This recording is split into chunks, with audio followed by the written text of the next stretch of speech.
Hey everybody, it's Dave here. And what a big day it was. Black Tuesday. If you're one of those players that got cut today by the Minnesota Vikings, the Minnesota Vikings were required to get to the NFL regulated 53-man roster by 3 o'clock Central this afternoon. They did. And next we have those roster cuts and who's left for you. Joining me today will be Tanishka Mhaskar of Climbing the Pocket and Zone Coverage. Right after this.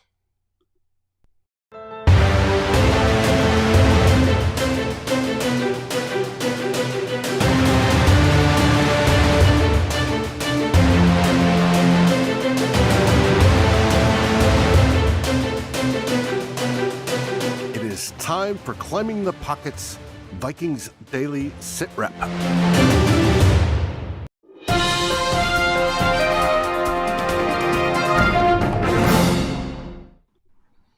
Hey there, Tanishka. How you doing this day on this lovely Tuesday? I'm doing great. There's just so much that happened today, so I'm just trying to take it all in and make sure I didn't miss anything. How about you? Well, I've been doing the same. It's been a rainy day, and the reason we Mm. delayed is I needed to walk my dog. He hadn't been out in a while, so we did that. It was fun tracking everything. It started just a little bit after 8 a.m. this morning, and it just kept on going. Click, click, click, click, click. I see Dan's with us. Welcome to the show, Dan. We were having fun today tracking everything. What did you Yep. like? What did you see that was either surprising, you liked? What did you think of the trades, etc.? I mean, I honestly liked just moving on from both quarterbacks. We'll see which one ends up on the practice squad if either of them do. I was kind of worried a little bit that they would end up going three on the active roster, but I just thought there was too much talent in other spots for them to afford spending three spots there. So I'm glad they didn't do that.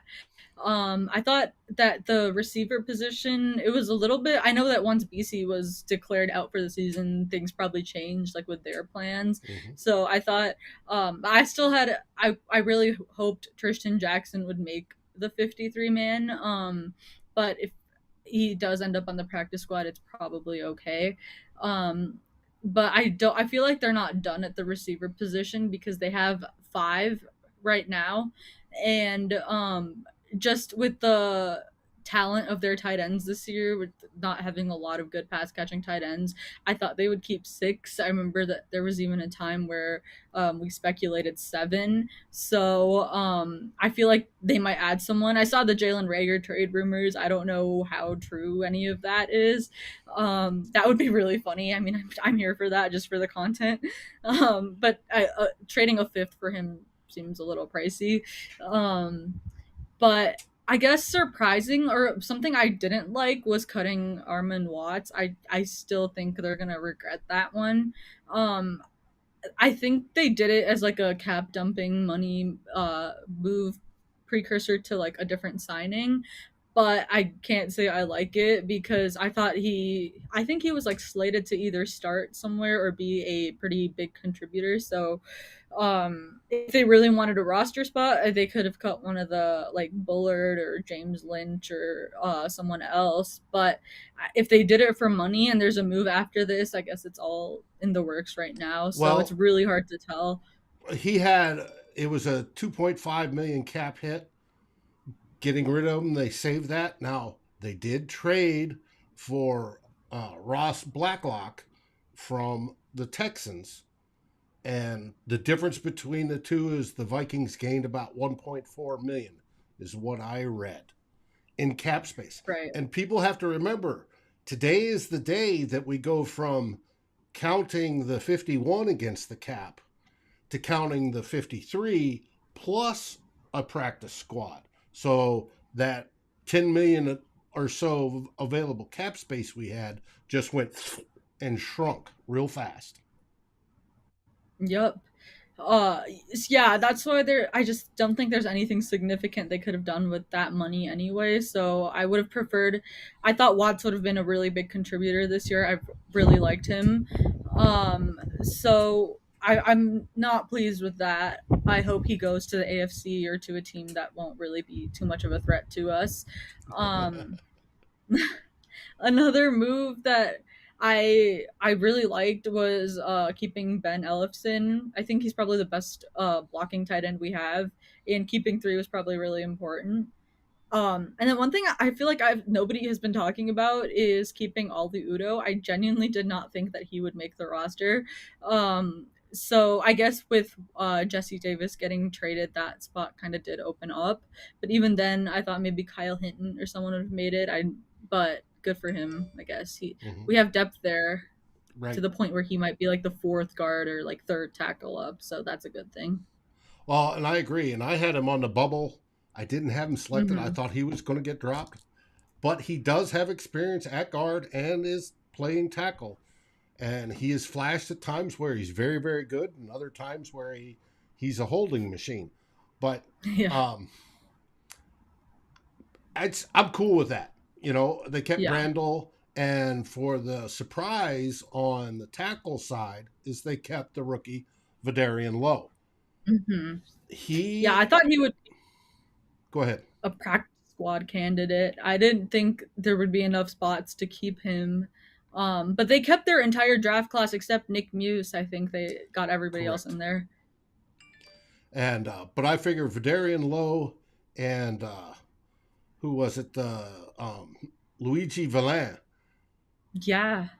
who they kept as outside linebacker, the fifth edge rusher. I think you're going to see both those guys are going to become inactive day, inactive day or game day inactive Mm-hmm. buddies. That's what I'm trying to say. Because I think we're Right. going to go all season unless they're absolutely needed.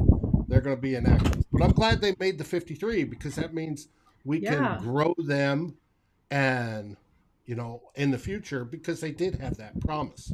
I thought that was Mm-hmm. a good deal. Dan asked, what were the two trades? Well, Dan, the first trade was after they got rid of Armon Watts, the Vikings traded for Ross Blackwell, an interior defensive lineman, five technique guy. He's been in the league 2 years already. He was a second round draft choice. He is very much a penetrating type of defensive tackle. He is good at pass rush. He wasn't great at everything else. Actually, he was very poor at everything else. But the one thing he is good at is busting double teams and getting upfield in the pass rush. He's sort of like the Jalen Twyman replacement because Mm-hmm. they cut Twyman. So, and right now, as I see it, he's probably penciled in as the starter, the third defensive tackle starter. We should see. He had promise. He was doing really, really good last year until he injured. I think it was his ankle or something like that. He had a minor injury. He played through it, but you saw his production drop. The other Yeah. trade was getting rid of Jesse Davis. Yes, we ate some guaranteed money. I think it was $250,000 on that or whatever it was. But we traded Jesse Davis to the Pittsburgh Steelers, which uh, I thought was a decent trade.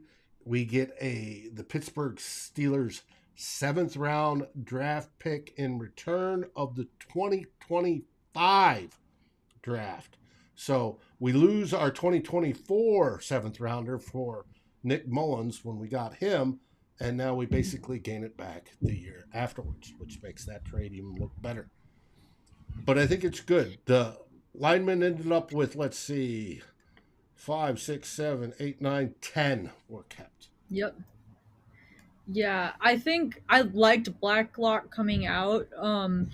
He he hasn't yet lived up to those expectations in the NFL, but honestly, being on the Texans and just not having a lot around him is probably a part of that too. If I feel like just on this team with all the players we have from like Harrison Phillips, Dalvin Tomlinson, even like Zadarius Smith, just everybody that's gonna mentor him and just coach him up. I feel like this is a really good spot for him to truly develop and take another step. And he likes winters apparently, according to his Twitter. So I'm sure he'll like it in Minnesota. He gets plenty of them up there.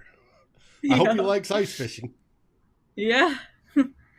I thought that trade was interesting because uh I know that ever since they like cleared up cap, everybody was like, go grab Sue, but I don't think that's truly a possibility. It doesn't really seem like something the Vikings would be interested in. I thought this was interesting because they replaced uh Armon Watts' spot basically, and they still cleared up some money. So whatever they use it for, it doesn't seem like it's going to be another defensive tackle. I think they feel like they're pretty set there. I think so too.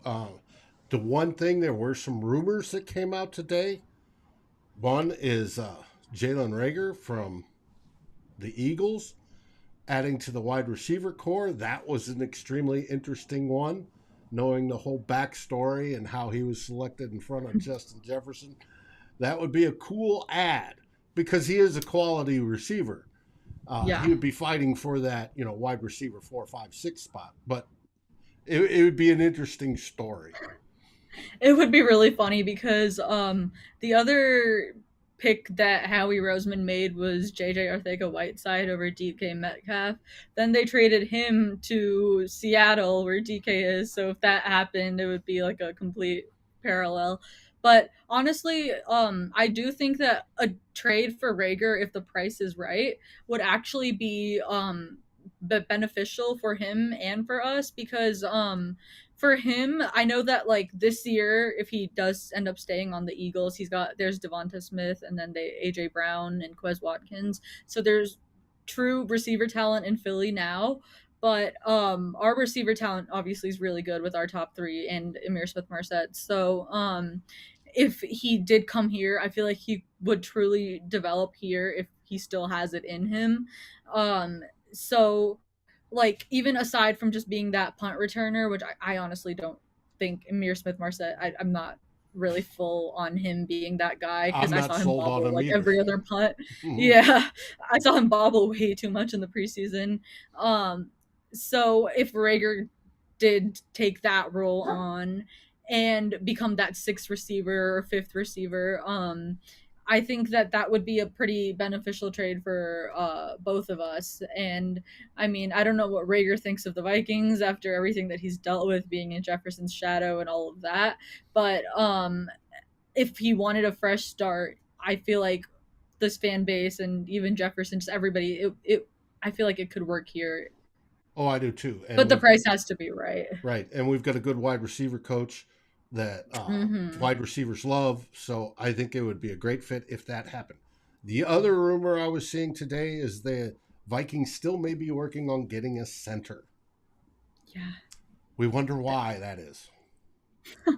Um, No, this if they truly got a center that's even average or honestly even below average, because right now we're right at the bottom of like all the starting centers and even a couple backups that are probably better than Bradbury.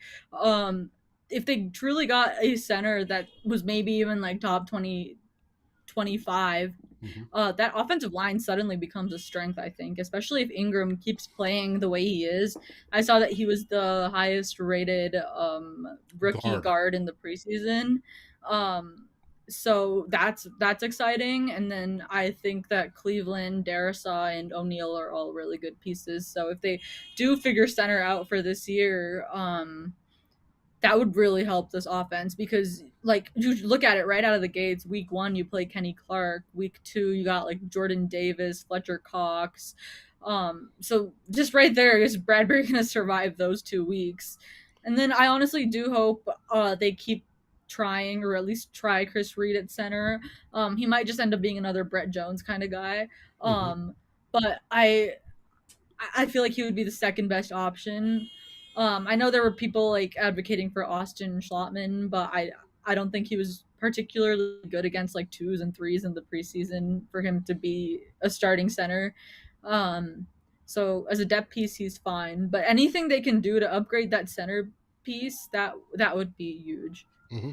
And they did cut Josh Sokol today, but they do Mm-hmm. hope, they already said, they hope to bring him back on the training squad, which I think is a good thing so they can groom him and grow him as well Yeah. to be a possible center of the future if they get that far.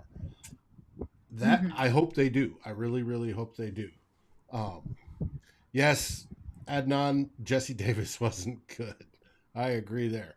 But we'll see No. on what happens. You got to remember, we've cut down to the 53. Everybody has. Well, a lot of those players that were released were waived, so they can now go through the waiver process. And teams will make their claims. I think the Vikings is 12th on the claim list. Go through all their claims, and we got to see if the Vikings get any of the claims they put out there. And if they do, they bring that player on. They're automatically on the 53. They've got to take one of our bubble players and move him off and release him, and the roster starts to churn.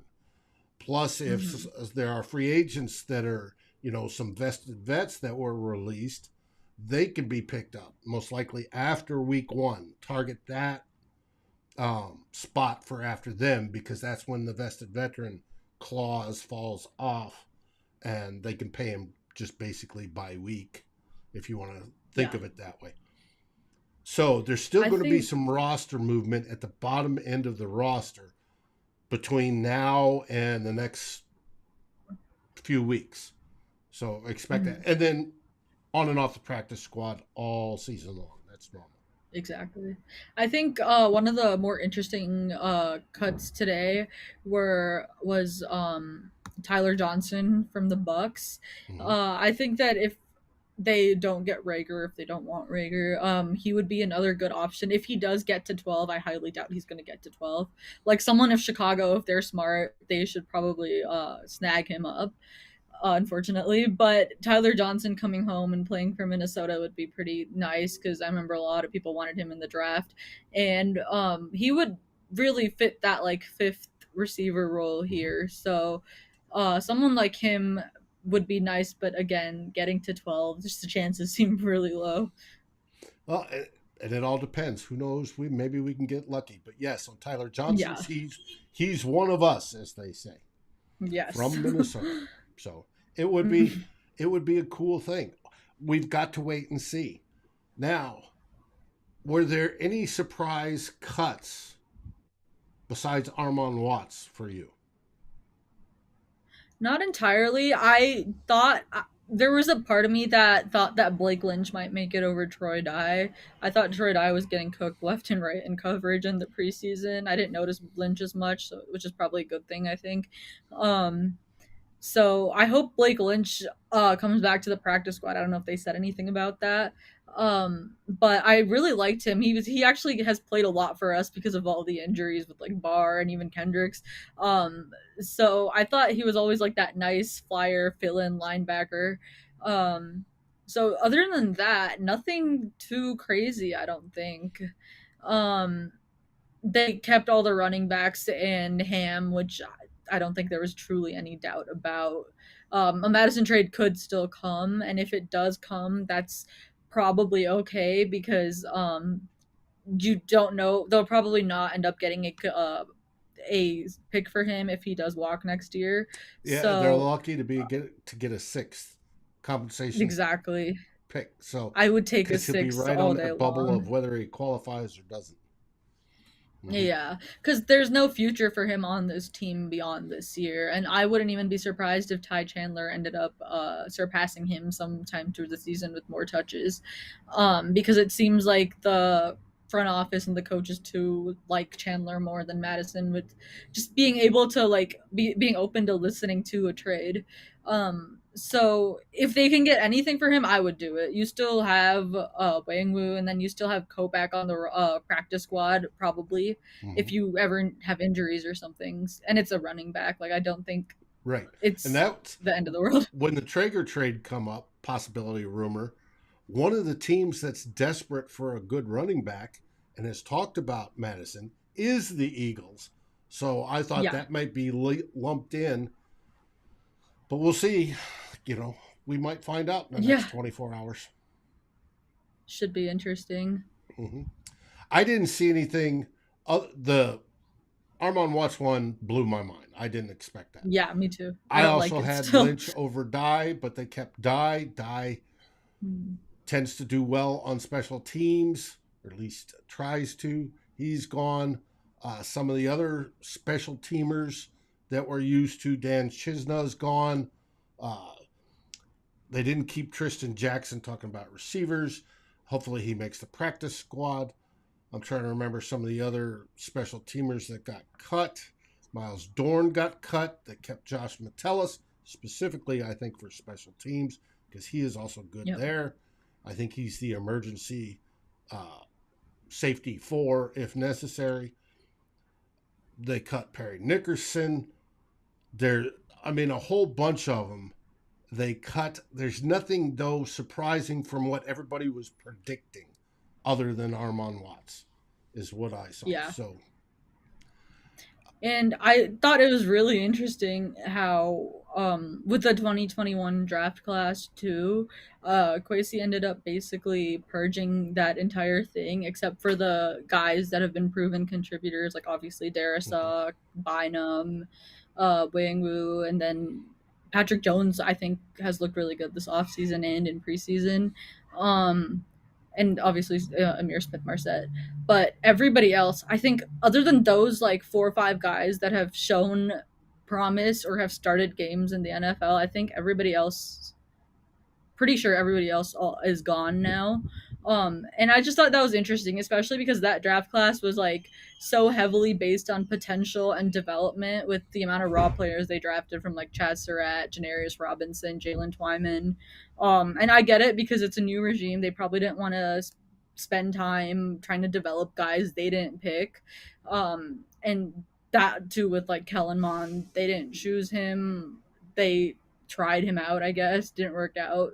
So it was easy for them to let go of him. And you even see this happening around the league too, because the Raiders got rid of Alex Leatherwood because this regime didn't draft him. So I'm actually really interested because I'm like pretty sure they'll end up drafting a quarterback next year in some caliber. I'm not saying the first round, but Kwesi will likely choose his first one next year. So that's an exciting conversation for next offseason for sure. I agree, and I do believe it'll probably be up there close to the first round. I think they're going to look for me too. Kirk Cousins' replacement, unless he absolutely takes us to the Super Bowl. Well, you can't. Right. And like to that point, you can't pay Cousins and Jefferson. I don't think that would work on the salary cap.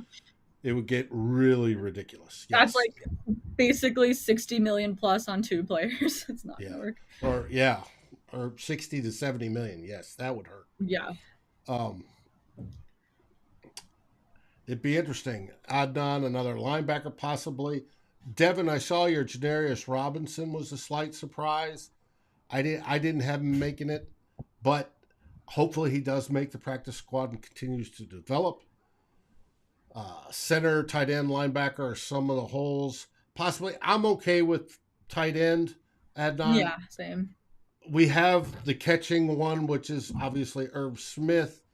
Then we have Munt and we have Ellefson, which are blocking. If we lose Irv again, Munt and Ellefson both can catch the ball. Now, obviously, they're not dynamic pass catchers. They're your typical blocking tight ends that occasionally can catch the football. I think the game plan changes then to more what Kevin O'Connell is used to, which is focusing on 3 wideouts. So I don't see that changing. Yeah, and I think too, tight end is just not going to be a huge part of this offense in like pass catching if Irv goes down because, like you said, those 2 are not nearly as talented. And you have beyond the receivers, you got tons of talented pass catching running backs. Dalvin Cook is a great pass catcher. Alexander Madison, if he stays, I do think he's a good pass catcher. Chandler like can do it too. So, and Kevin O'Connell, I know has it. The creativity in him to scheme around losing a tight end. So obviously the offense would be 10 times more dynamic if Irv was healthy, and hopefully he is. But if he did go down, it's okay because now you have 4 capable receivers for sure too. Thomas asked earlier, does Mon make the practice squad? Do you think he makes the practice squad? No, I tweeted about this like sometime last week. I just said that there's a possibility that they end up choosing Mannion over Mon for the practice squad. I honestly think Mon's gonna get claimed by someone anyway, but I think if they had their choice, if both of them were just available, they would choose Mannion just because he is Kirk's guy. And I don't know what behind the scenes how Mannion helps Kirk, but it's clearly significant enough for two separate regimes to think that there's some value in having him around. So I think it'll be Mannion. I don't think anyone's really clamoring to claim him. As for Mond, I feel like there might be a team out there that thinks that they can do something to develop him or help him because he had a lot of fans before the draft. Like even the Mm-hmm. Texans had Mond over Mills. They got lucky. But I think there's still Mond supporters out there. Like I know that his preseason, just everything that he's been through in Minnesota has not been very good on tape, but it's not like if Josh Rosen's still getting chances in the NFL, I feel like Mond will get a second chance somewhere. It very well may. And speaking of Josh Rosen, he got released today. Um, Yeah. Thomas asked, does Davison make the practice squad or Muse for that matter? Muse was the only Muse. rookie released. I'm thinking I think it's Muse Muse. makes it because yeah, he's their pick. Mm-hmm. I don't think they completely let him go. Davidson, I feel like he has a lot of talent. He is another raw player from the 2021 class. Everyone in that class is just uh drafted for the future, it seems like, because I feel like Rick just thought he was safe. But definitely Muse. I thought Davidson actually, other than the, if he had caught those balls, he would be on the roster right now Mm-hmm. because he has talent, but his hands are bricks. So there's not anything worth keeping. You can probably find another Zach Davidson in like the six next year too, if you really wanted to. Mm-hmm. I think so too. So I'm cool with that. That those Mm-hmm. guys, one of them, and I would get if you're going to keep anybody, they're going to keep Muse. So Yeah. Davidson was a cool story, Division II punter, all that stuff, but we'll see. Um, Andrew thinks Davidson had some speed when he caught the ball, but that was the problem. Yes, primary deals. Yes, tight ends are traditionally linemen hybrids, right? They are Mm-hmm. linemen that's supposed to be able to catch the football, and when he drops it, that defeats the purpose. So Yeah. it does not happen that way. Let's see. Is there anybody else on the list? Luigi Villain, we talked about making, says a Otomueo as a Yeah. edge guy. That surprised me. I thought he was going to be That surprised released me. Yep. and a practice squad candidate, but he was kept to be Me too. groomed. Um, Yeah, and I also think him being their pick too. I don't think I really noticed him much in the preseason, but clearly they thought he would probably get swiped if they put him on the practice squad. So that makes sense. yep. And other than that, I'm not seeing anybody that we didn't already figure is going to be what.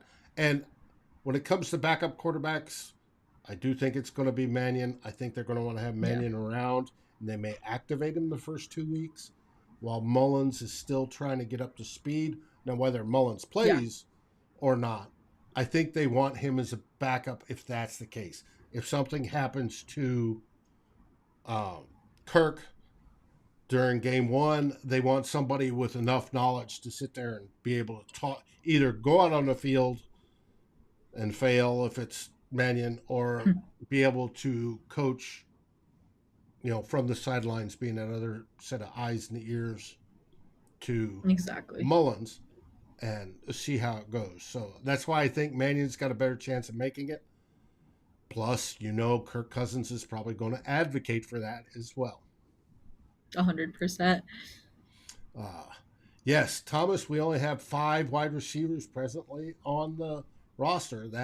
That's lower than I thought it would be, but that's where Yeah. we're at. And that's where that Jalen Rager rumor comes into play, because it would be a great ad.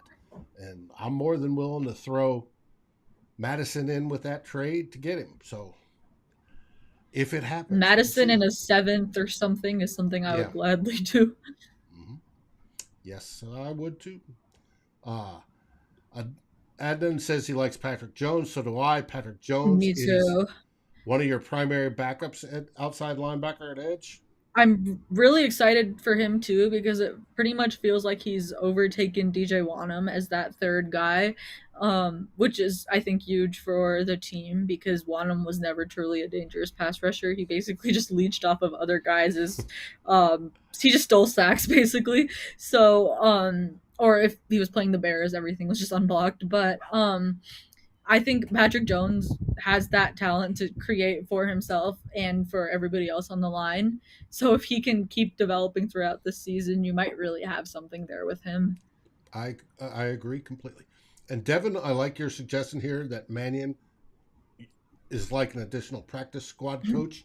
I agree with it. Yeah. That's brilliant. He is. So that's a good thing. Now, is there anything in the near future that you expect in the next 12, 24, 48 hours to see the Vikings do?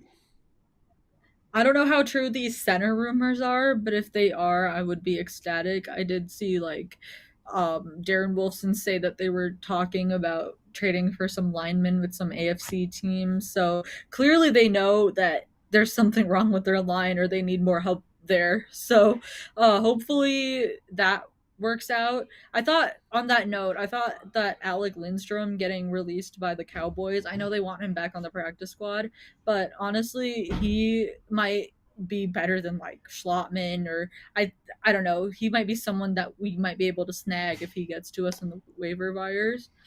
Um, so just trying to add offensive line, I feel like that's gonna be there at some point. And then on the other hand, I think they'll add another receiver. I don't see them going into the season with five. Yeah, could be. Now that you're back at school and we can notice everything behind you, when's the next article coming out on zone coverage? Hopefully this week. I'm probably just gonna write a season prediction kind of piece, which will probably be controversial just because um I like everybody has very different expectations for what this team is gonna be in 2022. I still don't know for sure myself, but it'll be fun to predict. Well, do you remember what I said at the beginning of the offseason? What did you have? 9-8? 8-1 with the tie going to the Detroit Lions.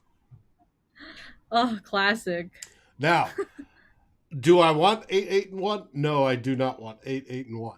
I think there's enough talent on this team, especially if they stay healthy, that they can win 10, 11, 12, 13 football games. The schedule is good. We don't play any, other than Aaron Rodgers, we don't play any real outstanding quarterbacks.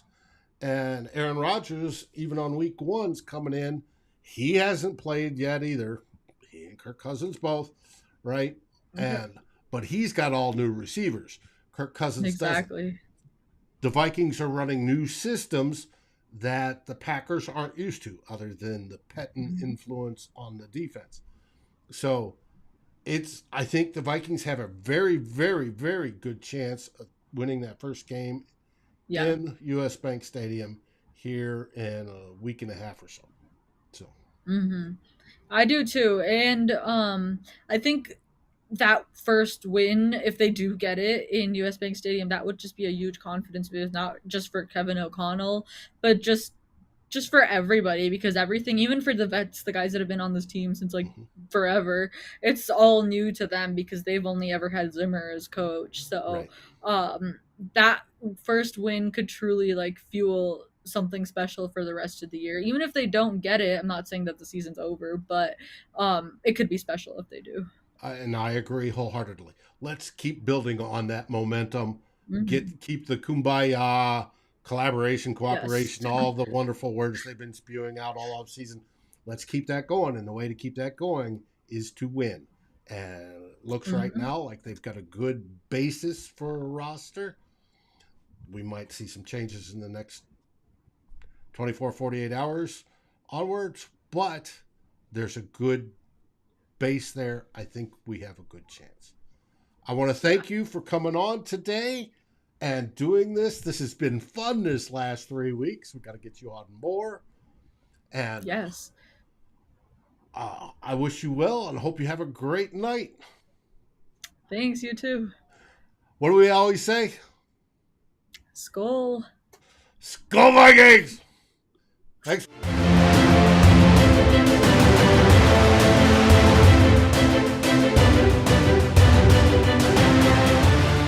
Thanks for watching. Like, subscribe, and ring the bell, and rate us on your favorite aggregator. And a special shout out goes to our partners, The Daily Norseman, where the best Vikings content can be found, and to Lake Monster Brewing, home of the best beer in Minnesota. Skol, everybody.